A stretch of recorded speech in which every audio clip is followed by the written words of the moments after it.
I can walk down New York City holding my partner's hand without really having to think about it twice.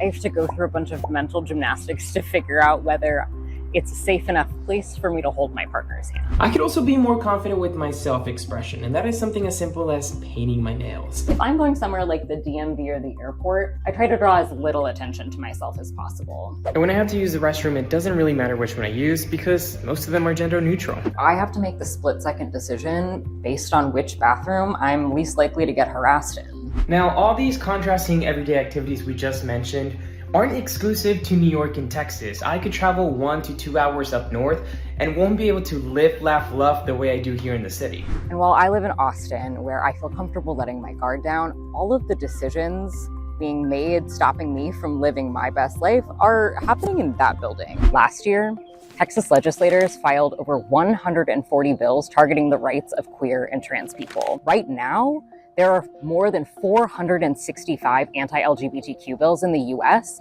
that could affect how we live our everyday lives. We're talking about bills that prevent kids from reading queer literature, playing sports, and expressing their true identity. But it doesn't have to be this way. There are many states that defend the right to be queer in many ways, like having proper health care, protecting individuals from discrimination when they're seeking housing or employment, and banning panic defense legal strategies. In Texas and many other states, if somebody attacks a queer or trans person, they can legally defend themselves by saying they panicked when they discovered that their victim was queer or trans. This is known as the gay trans panic defense. And while it's banned in 11 states, it's perfectly legal in Texas. So you're probably thinking, how can I get involved? Well, start by learning more about the anti-LGBTQ+ legislation that your government is trying to pass and how it affects the people around you.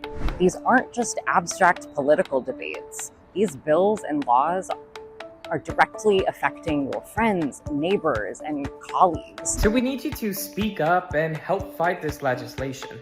We don't have the luxury of being able to look away or just stay out of it because it's our lives.